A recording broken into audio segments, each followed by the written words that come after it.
Have you ever felt like you're constantly pushing, striving, and trying to control every single aspect of your life? Like you're in a never-ending battle against the current, rather than flowing with it? If so, you're not alone. For years, I was obsessed with getting everything right, planning, controlling, anticipating every single outcome. I truly believed that if I just made all the correct moves, I'd unlock peace, success, and love. But as I learned the hard way, life doesn't quite work that way. The more I tried to control, the more out of alignment I felt. I'd burn out trying to make things happen, and when something inevitably went wrong, I'd blame myself for not seeing it coming. I couldn't relax. I was always tightening the reins, trying to steer the unknown. This intense pressure eventually led to a breaking point. It was the winter of 2021. After a painful breakup and the collapse of a startup I'd poured years into, I found myself in a quiet village in southern Portugal, desperately trying to piece my life back together. I thought solitude and fresh air would be my reset button, but nothing felt right. I couldn't focus, couldn't meditate, couldn't even enjoy the ocean, something that usually brought me immense joy. Instead of peace, I felt stuck, overwhelmed, my mind replaying every what if and should have, like a broken record. One evening, sitting on the beach as the sun dipped below the horizon, feeling completely defeated, I watched the waves. They crashed rhythmically against the rocks, completely indifferent to my struggles. They weren't rushing or apologizing, they were just doing their thing. And that's when it hit me. Nature doesn't force anything. A wave doesn't strive to be taller. A tree doesn't try to grow faster.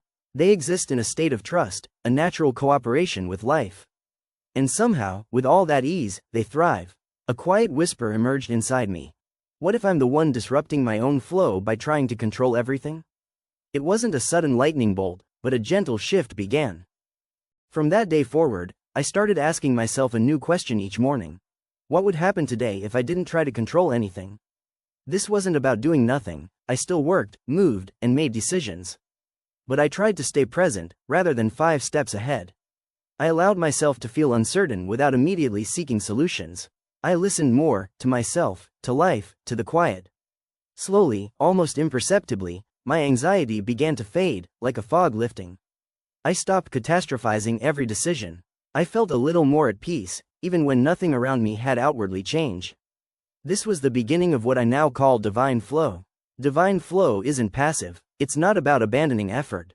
It's about cooperating with something deeper than just logic or planning. It's learning to recognize that there are seasons for pushing and seasons for resting. That sometimes a setback is actually an invitation to realign. And that clarity often comes when you stop chasing it. When you live this way, a deep trust starts to build.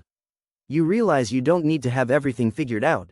You can still move forward with intention, but without gripping so tightly. Since then, I've built a life more aligned with who I truly am. I've created wellness events focused on connection rather than perfection. I've met inspiring people simply by being myself, and I've learned to show up vulnerably, without needing everything to be polished or impressive. Of course, I still have moments where I fall back into old habits, trying to force outcomes. But I catch myself faster now. That tension is usually a sign that I'm out of the flow. If you find yourself in a space where things feel hard or disconnected, here are a few gentle invitations that help me reconnect with the flow. Let yourself feel lost. Don't rush to figure it out. Sometimes the most fertile growth happens in those uncertain spaces. Listen more than you analyze. Instead of forcing answers, sit with your questions. Journal, walk, let thoughts come without needing to trap them. Release the timeline. Things don't have to happen on your schedule. You're not late, you're not behind. You're just unfolding. Ask for signs, but don't cling to them. Life sometimes whispers directions when you're quiet enough to hear. Listen without expectation. Come back to your breath. When your mind spirals, anchor into the present moment. One breath, one step, one moment at a time. We can't always choose what happens to us, but we can always choose how we meet life. With resistance or with curiosity. With fear or with trust. Slowly, almost imperceptibly, my anxiety began to fade, like a fog lifting. I stopped catastrophizing every decision. I felt a little more at peace, even when nothing around me had outwardly changed. This was the beginning of what I now call divine flow. Divine flow isn't passive. It's not about abandoning effort. It's about cooperating with something deeper than just logic or planning. It's learning to recognize that there are seasons for pushing and seasons for resting. That sometimes a setback is actually an invitation to realign. And that clarity often comes when you stop chasing it. When you live this way, a deep trust starts to build. You realize you don't need to have everything figured out, you can still move forward with intention, but without gripping so tightly. These days, I still sit by the ocean whenever I can. I watch the waves, and I remind myself that there's a rhythm beneath everything, and that my only real job is to stay soft enough to feel it. Maybe, just maybe, that's all we ever needed to do. What are your thoughts on going with the flow? Have you had experiences where letting go actually helped things align? Let me know in the comments below.